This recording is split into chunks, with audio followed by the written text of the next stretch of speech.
In 1978, Ben Cohen and Jerry Greenfield went into business together with an initial investment of $12,000, a $5 correspondence course in ice cream making, and an old-fashioned rock salt ice cream maker. In Burlington, Vermont, they converted an abandoned gas station into the first BenJerry's ice cream shop and started making Vermont's finest ice cream. As business prospered, the owners faced a difficult decision that would have a permanent impact on the company's future. BenJerry seriously considered selling the business when it started to grow because they thought they had no choice but to run it the way everybody else runs their business, and they had absolutely no interest in doing that. And Ben frequently tells the story about being at that point and visiting this wonderful older man who ran a diner and sitting with them and sort of wringing his hands about, I got to sell the business, I don't want to be a businessman. And this gentleman had said to him, well, Ben, if you don't want to run your business the way everyone else does, don't run it a different way. BenJerry's operates in a dynamic environment where external factors are difficult for management to control. Historically, BenJerry's primary customers have been the baby boomers. However, it is now faced with changing tastes and demographics in its target markets. You do need to diversify your product base, which in our case we have come out with the lower fat ice cream products, the lower fat frozen yogurt products, and sorbet products as well. But how do you appeal to that upcoming new customer base, Generation X, Y, and Z? So you really need to continue to invest in research and development of your product for new demographics and new marketplaces. Satisfying legal disclosures concerning its product's content has had a positive impact on BenJerry's sales. We anticipated that once we put all the nutritional information on the packaging, we thought that that might lead to a stronger trend towards the lower fat products. Interestingly enough, high fat products have made a comeback. BenJerry's products must compete against both super premium and premium brands. What you have nationally in the super premium area is Haagen-Dazs and BenJerry's. You basically have two major players. Changes in general economic conditions have not significantly affected BenJerry's sales. We think one of the fortunate things about the products that we produce is that they're inflation-proof and recession-proof. Super premium products are the affordable luxury. It's the luxury that you can participate in when you're a little bit down on your luck, down on your money, feeling kind of low. You might be out of a job, but you can afford to buy yourself a pint. I'm going to treat myself. I'm going to indulge myself. In its industry, BenJerry's is considered to be a leader in innovation and technology, and the company recognizes the need to use technology to promote its products. There is an engagement and an interaction at the web level or on the internet level that we're exploring. So we now have a website. We're now using that technology to inform our customers and also to engage our customers and to create that same interaction.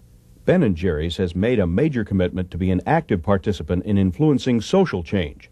BenJerry's image as a socially responsible company is closely associated with its product offerings. We think that the social mission does translate to the consumers. In some cases, it might be a real top-of-the-mind consciousness, and in other cases, it might be something that's a little more subtle. It's definitely a unique selling point or a point of difference between our product and other super premium products. People say it's part of the brand imagery, but for us, it's part of the brand reality. It's who the company actually is. So if you looked at market research, it would tell us that it's an affirming reason for buying the ice cream. It's not the primary driving reason for buying the ice cream because the quality has to be there. BenJerry's commitment to the environment is an important element of its social mission. We really have an obligation to be environmentally conscious and understand the impacts of what we do. We have to understand what we take, what we make, and what we waste. In the early 90s, we identified 5 areas: dairy waste, or we called product waste, solid waste, energy use, water use, transportation. And that has basically been our focus as far as how we are looking at natural resources that are being impacted from making our ice cream. Examples of this commitment to the environment are the improvements being made to BenJerry's ice cream container. From a technical term, it's called a solid bleach sulfate board with a polyethylene coating, a very common piece of packaging in the packaging industry. Polyethylene coating is petroleum-based. It's not biodegradable. The paper board is a bleached board, and there's shellacs on it. The lid that I don't have here, there are adhesives that are on that, and all those contain products that we don't really want in our package. We've been working for quite some time in producing a package that has unbleached paper in that process of creating the package. It's been difficult and challenging because we are a frozen food, a wet food product. What our first kind of success has been is getting an alternative paper board, and that's what we'll see here. This is our vanilla pint with the new graphics that looks like our typical pint right now, but when you open it up, you'll see that it's brown inside, and this is an unbleached board. What makes this particular container white on the outside is a clay coat, and the clay coat does not contain any chlorine bleach in it. So it gives that clear, crisp printing surface of the whiteboard, which the marketing department wanted to give the nice contrast to the fine artwork that was done for our new pint container.